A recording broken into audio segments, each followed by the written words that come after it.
All right, deep divers, are you ready for a wild one? Because today, we are diving into a book called From the False to the Truth by Osho. And let me tell you, this guy does not pull any punches. Oh, yeah, from what I've read, he seems to be all about shaking things up. Yeah, exactly. Yeah, And he really doesn't care much for blind faith or following rules just because someone said so. that's right. And he kicks things off with this great story about Archimedes, discovering buoyancy while taking a bath. Oh, yeah, that's a class. That eureka moment. What I think is so fascinating is how he uses that story to make a point about learning. Like, it doesn't always have to be, hunched over a textbook kind of stuff. Right. Sometimes the biggest breakthroughs come when you're relaxed and your mind is just kind of free to wander. Totally. Have you ever been stuck on a problem and you go for a walk or you're just doing something completely unrelated and then suddenly the answer just pops into your head? Oh, yeah, all the time. Like Osho was saying, we should be open to those moments of insight, Yeah. even if they come when we least expect them. Yep. So it's more about a journey of discovery, Yeah. rather than this rigid rule-bound process. It should be playful and fun, right? Yeah, exactly. Right. Which brings us to another area where Osho really shakes things up, and that is his views on saints. Oh, yeah. He's got some interesting thoughts on those guys. Yeah, he seems to think they get a little too caught up in the rules and, maybe guilt-tripping people a bit. Well, he uses Gandhi as an example. Yeah. And he talks about, the strict no smoking rule at Gandhi's ashram. Oh, wow. Okay. I'm not saying smoking is a good thing, but Osho's point is that sometimes, even the saints can get a little too focused on controlling every little aspect of life. Yeah, like banning smoking outright. It does seem a bit extreme. A little bit. Maybe a puff here or there is okay, especially if it helps you think, Maybe. But I think what he's really getting at is challenging us to examine the rules we live by. Right, like where are those rules coming from? Exactly. And do they actually serve us? Yeah, are we, denying ourselves some harmless pleasures just because of, what we think we're supposed to do or what society tells us? It's all about, dropping the hypocrisy and living authentically. Right? Like what feels truly right for you. Yeah, and that's what he talks about as sannyas, Yeah. which is Yeah. the path of the seeker. But it's really about embracing who you are, Yeah. like flaws and all, Yeah. rather than trying to fit into this perfect mold. Like being true to yourself. Yeah, Right? exactly. Yeah. And it makes you wonder, are we all just carrying around these unspoken rules Probably. that don't actually align with who we are? Yeah. And are we, holding ourselves back from joy because of some arbitrary standard? It's a good question to ask yourself. Yeah. Like, what am I holding myself back from? Right. And Osho would probably say it's time to start questioning those standards. Oh, absolutely. He's all about questioning. Yeah, and he even questions, the traditional guru-disciple relationship. Interesting. Like he tells this story about someone who wanted him to be their guru, their master, but they didn't want to be a disciple. Oh, wow. And Osho was like, nope, not interested. He's like, I need you to be all in or not at all. Yeah, he believes that true learning comes from an inquiring mind, That makes sense. not blind faith. You gotta be willing to question things. Exactly. And he loved a good debate, too. Oh, did he? Yeah, he talks about this Professor S.S. Roy, who is constantly challenging him. Oh, I love that. They go back and forth, and sometimes they even got Roy's wife involved in their arguments. Oh, that's hilarious. But it sounds like they had a blast. They were probably just having fun with it. Yeah, but the point is that, questioning and even doubting are essential Yeah. for getting closer to the truth. It's how we learn and grow. Right. He didn't want followers who just blindly accepted everything he said. Yeah, you gotta think for yourself. And that's a pretty radical departure from, the traditional guru-disciple relationship where you're just supposed to soak up the wisdom. Right. Just absorb everything without question. Right. It makes you think, what truths have we accepted Yeah. without really examining them? Like, what have we just inherited? Right. Yeah. Maybe it's time to take a closer look at some of those beliefs. Absolutely. And speaking of things that deserve a closer look, his views on sex and celibacy are definitely Oh, boy. Here we go. thought-provoking. Yeah. I bet he doesn't hold back on those topics either. Not at all. Deep divers. So if you're ready for some unconventional wisdom, buckle up because things are about to get a little spicy. That should be good. He's not afraid to challenge the status quo, especially when it comes to these topics. I'm ready. Let's hear it. All right, so for starters, he thinks celibacy goes against nature. Interesting. He argues that religions use guilt and fear around sex Right. to control people Mm. instead of encouraging them to embrace this natural part of life. So he sees it as something to be celebrated, not shamed. Exactly. Yeah. He even compares human sexuality to animals who meet only during certain seasons. They just go with their natural instincts. No hang-ups or moral dilemmas. That's an interesting comparison. He's like, maybe we could learn a thing or two from them. Like, just be more in tune with our bodies. Right, and so he sees human sexuality as this source of joy and connection. Yeah. But, he acknowledges that societal conditioning has kind of turned it into something. Messed it up a bit. Yeah, fraught with jealousy and possessiveness. Right, all these complicated emotions. And he envisions a future where sex is celebrated as this natural expression of love and connection. That's a pretty bold vision. It is, and speaking of bold visions, he also introduces this really interesting metaphor of the camel, the lion, and the child Okay, I'm intrigued. as stages of spiritual development. I like that. It's a really powerful way to think about personal growth Yeah. and the shedding of, limiting beliefs. Like those old patterns we get stuck in. Exactly. Yeah. So he describes the camel as the first stage, Okay. representing all the burdens we carry, all the societal expectations we blindly follow. We're all weighed down by something. Yeah, and then comes the lion, symbolizing the courage to break free from those burdens. Roar. Yeah, to assert our individuality. I like that. And finally, the child represents the ultimate stage of spiritual development. Okay. It's about returning to a sense of innocence, wonder, and playfulness. Like rediscovering that inner spark. Exactly. Connecting with our true selves. It's a beautiful image. It is. So where do you see yourself on this path, listeners? Are you still carrying the weight of the camel, roaring with the defiance of the lion, or embracing the joy and wonder of the child? That's a good question to ponder. It is, and just when you thought it couldn't get any more thought-provoking, What now? Osho flips the script on the traditional East-West divide. Okay. He suggests we should be thinking in terms of North-South instead. Interesting. What's he getting at there? Well, he critiques the way that, Western powers, those in the North, have historically exploited countries in the South, Right. including India. But at the same time, they're praising their ancient philosophies and spiritual traditions. So it's like a double standard. Yeah, he's pointing out this huge contradiction. Taking what they want while also admiring the culture. Right, and calling out the power imbalances that have shaped global relationships. Of centuries. And he doesn't stop there. He even critiques nationalism and advocates for a world government to prevent war. Wow, that's a big idea. It is a world government. Yeah. What do you think, listeners? Could that even work? Or is it just a utopian dream? It's definitely something to think about. It is. And speaking of interconnectedness, Osho put his ideas into practice by creating a commune in Oregon called Rajneeshpuram. I've heard about this. This place sounds like a fascinating experiment in communal living, Yeah. but it also stirred up a lot of controversy. I can imagine. Yeah, it faced a lot of pushback from the local Oregonians. So not everyone was on board with his vision. Not at all, but characteristically, Osho saw this as a challenge, a chance for his community to, stand their ground. To really put their beliefs into practice. Yeah, and we'll dive into the details of Rajneeshpuram and all the drama that unfolded there in the next part of our deep dive. Okay. I can't wait to hear more about that. So don't go anywhere. I'm not going anywhere.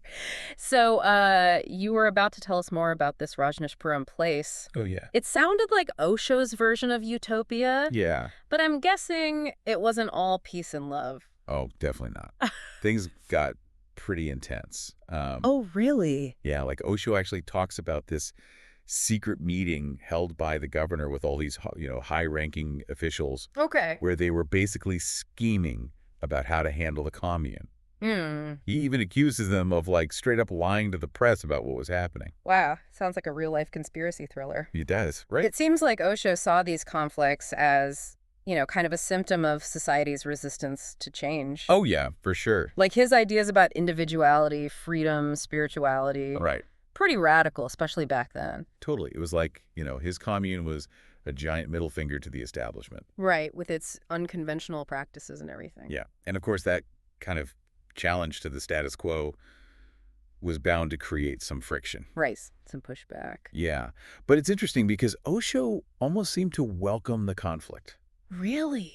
Like he saw it as a way for his community to test their resilience. That proved their commitment. Yeah, exactly. Mm-hmm. He really believed in pushing boundaries, didn't he? He did. But all that tension and conflict eventually led to Rajneeshpuram's downfall. Right. Unfortunately, yes, the constant battles with the local community combined with some internal issues and legal challenges, Right. eventually forced the commune to disband. It's Yeah. kind of a cautionary tale, about the complexities of building a utopian society, Right. especially one that challenges, so many deeply held beliefs.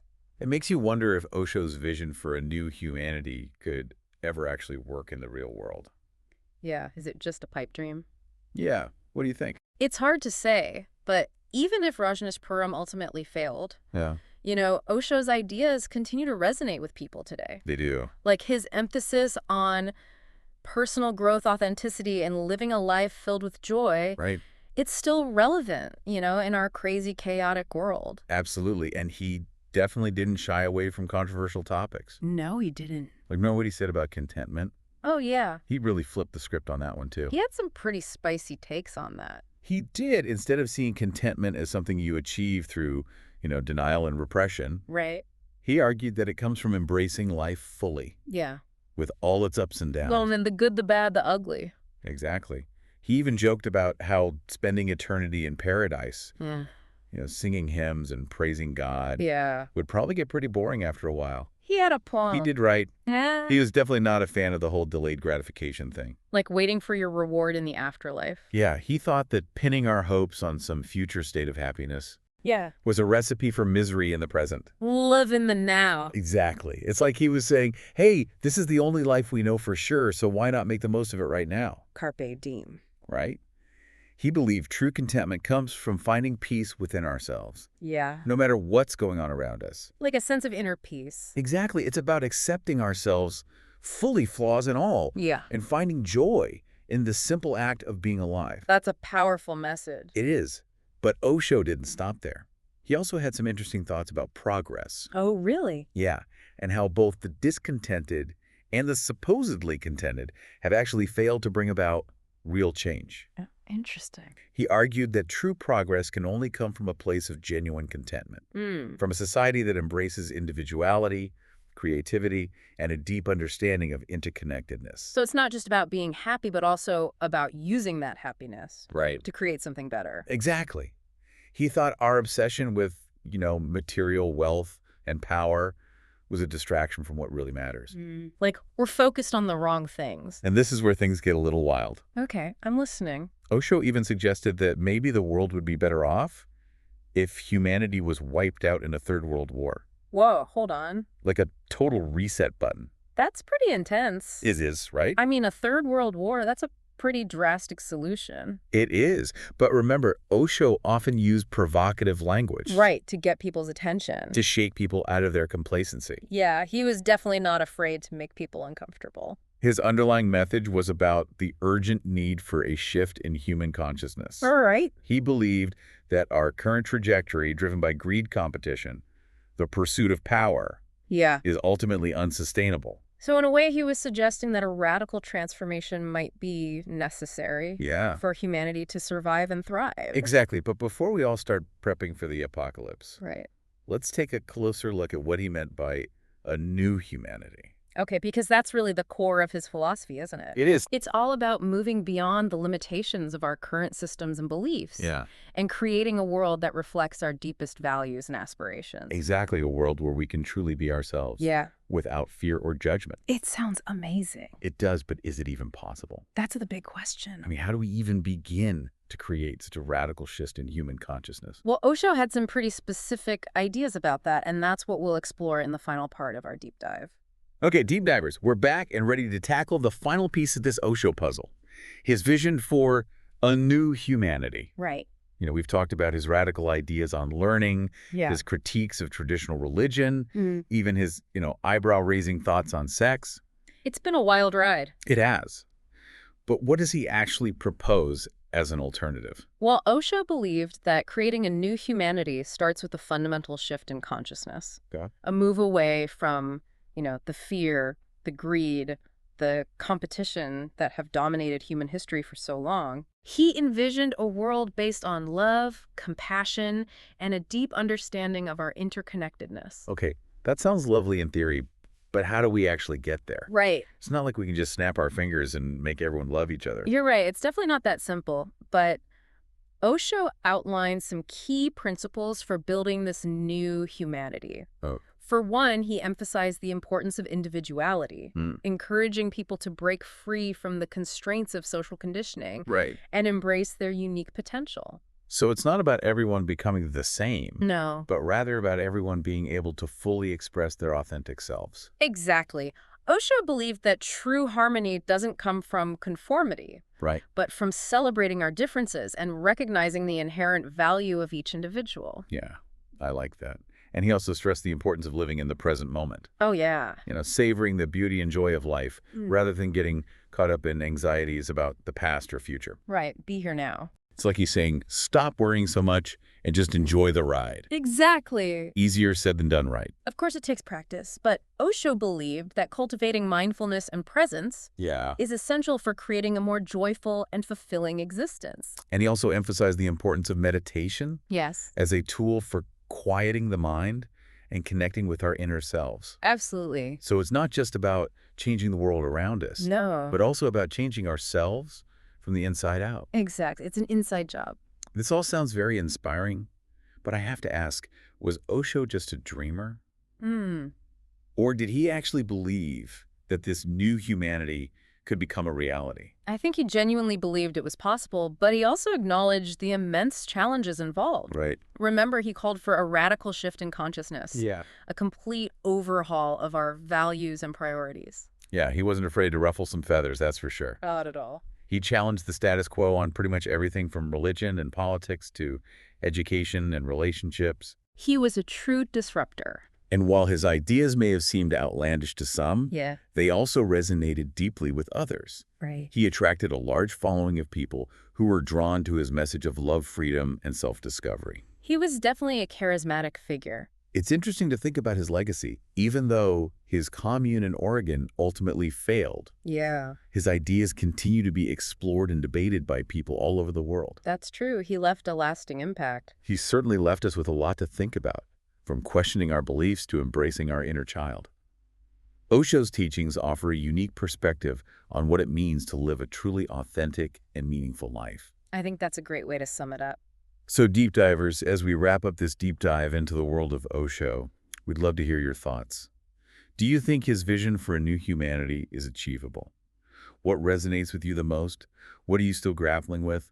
Let us know. We'd love to hear from you. And until next time, keep diving deep and keep those minds open.